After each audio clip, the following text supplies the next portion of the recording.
कल के ही बड़े कोई सन्यासी या कोई महात्मा कहिए जो अपने आप हम तो पाखंडी कहेंगे, कल क्या कहा? कल एक टीवी चैनल पे कहा कि ये देश संविधान से नहीं चलेगा, मनुवाद से चलेगा। 24 में जो यह बिल आया है, वक्फ संशोधन कानून आया है, हम पूरी तरह से हम इसका मुखालफत करते हैं। हमारी पार्टी इसका पुरजोर विरोध करती है। 2009 में जो वक्फ कानून था, हम मांग करते हैं कि 2009 वक्फ कानून में किसी तरह का छेड़छाड़ नहीं किया जाए।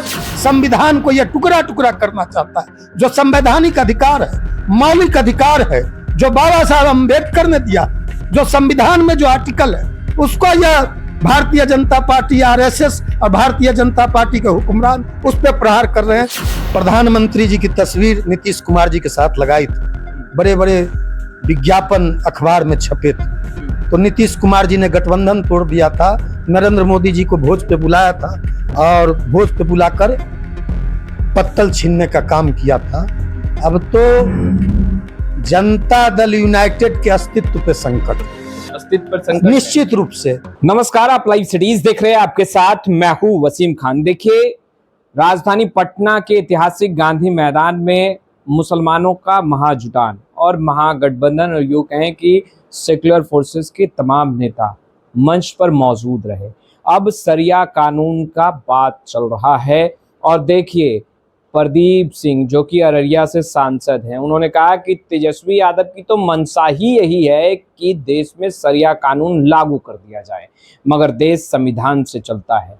वहीं जमीन लिखवाने की भी बात चर्चा में चल रही है। सियासत गर्म है, जहां एक तरफ चिराग पासवान खूब दहाड़े तेजस्वी यादव पर, वहीं दूसरे तरफ जेडीयू कार्यालय के अंदर देश के प्रधानमंत्री नरेंद्र मोदी की तस्वीर।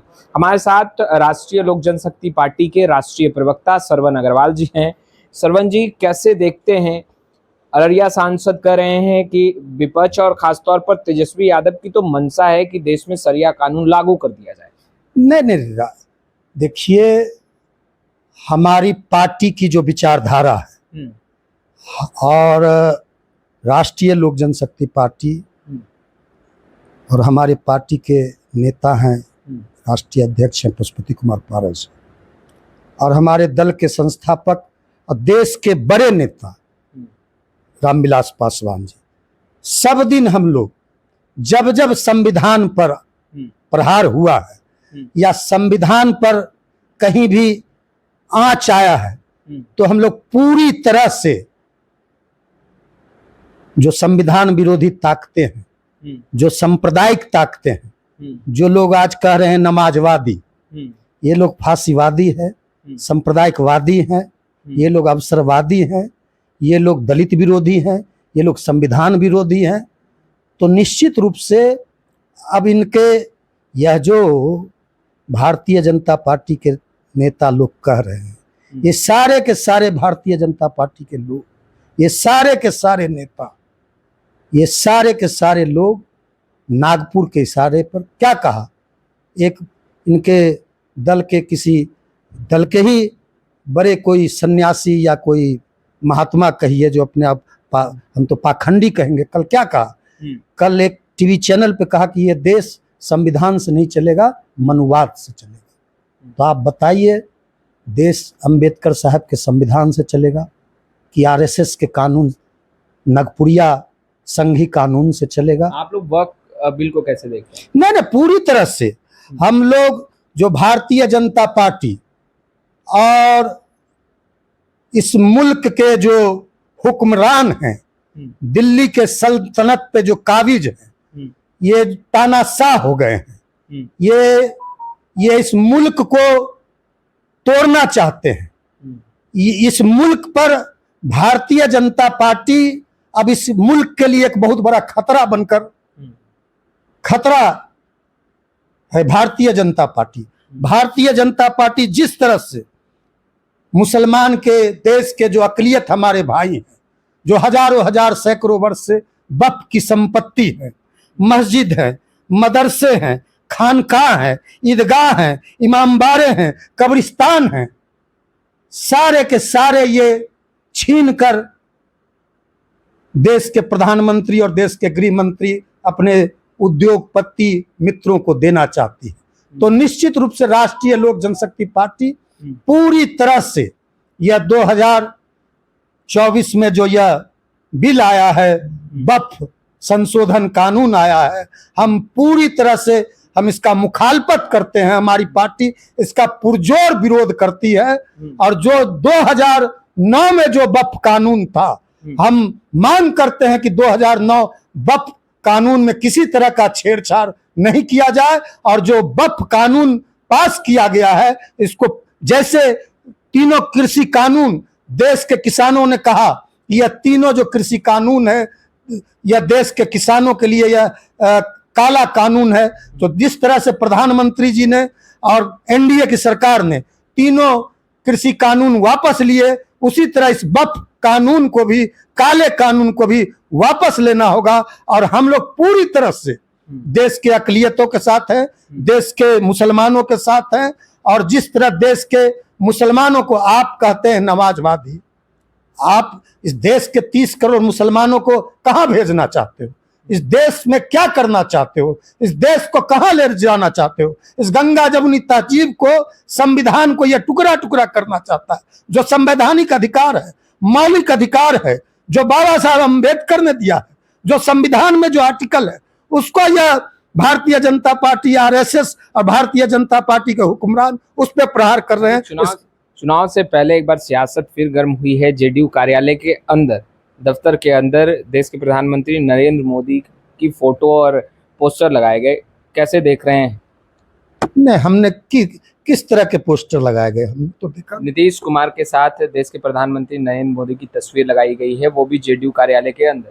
नहीं, 2013 में भी भारतीय जनता पार्टी के लोगों ने प्रधानमंत्री जी की तस्वीर नीतीश कुमार जी के साथ लगाई थी। बड़े बड़े विज्ञापन अखबार में छपे थे। तो नीतीश कुमार जी ने गठबंधन तोड़ दिया था, नरेंद्र मोदी जी को भोज पे बुलाया था और भोज पे बुलाकर पत्तल छीनने का काम किया था। अब तो जनता दल यूनाइटेड के अस्तित्व पे संकट है, अस्तित्व पर संकट निश्चित रूप से। नीतीश कुमार जी को एक भी भारतीय जनता पार्टी के लोग, एक भी भारतीय जनता पार्टी के गृह मंत्री, भारतीय जनता पार्टी के प्रधानमंत्री, भारतीय जनता पार्टी के राष्ट्रीय अध्यक्ष, कोई भी नेता भाजपा के ये नहीं कहते कि 2025 में के बाद जो चुनाव का रिजल्ट आएगा, मुख्यमंत्री का चेहरा हमारा नीतीश कुमार होगा। भी कहते हैं कि जेडीयू पर बीजेपी का कब्जा हो गया है, विलय हो जाएगा। क्या आप लोगों को भी ऐसा लगता है? निश्चित रूप से तेजस्वी यादव जी जो कह रहे हैं, निश्चित रूप से जदयू पर, नीतीश कुमार जी पर और राष्ट्रीय जनता दल के नवनियुक्त आदरणीय प्रदेश अध्यक्ष मंगनी लाल जी कहते हैं ना कि 3.5 लोग पार्टी चला रहा है, 3.5 लोग सरकार चला रहा है। यह सरकार 3.5 लोग की सरकार है। तो 3.5 लोग सरकार चला रहे हैं, 3.5 लोग मुख्यमंत्री को चला रहे हैं। और पूरी तरह से भारतीय जनता पार्टी ने नीतीश कुमार जी को, नीतीश कुमार जी के का जो आवास है एक कन्या मार्ग और जनता दल यू जो कार्यालय है, सबको हाईजैक कर लिया है। विधानसभा चुनाव के बाद देखिएगा जनता दल यूनाइटेड का विलय भारतीय जनता पार्टी में। गिरिराज सिंह जो कि बीजेपी के कद्दावर नेता हैं, उन्होंने लालू प्रसाद यादव को नालायक बताया है। आपको लगता है लालू प्रसाद यादव नालायक? अब देखिए, भारतीय जनता पार्टी का काम ही है दलितों को गाली देना।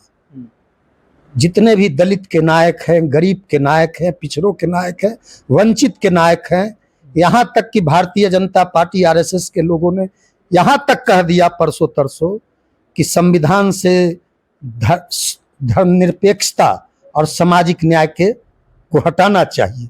जो संविधान में उल्लेख है सेकुलरिज्म का, सोशल जस्टिस का, उसको संविधान से हटा देना चाहिए। तो ये लोग जो हैं, ये लोग जब जंगल राज कहते हैं, तो ये जंगल राज करके लालू यादव जी को गाली नहीं देते, ये जंगल राज करके बिहार के दलितों को गाली देते हैं, बिहार के वंचितों को गाली देते हैं, बिहार के पिछड़ों को गाली देते हैं, बिहार के शोषितों को गाली देते हैं।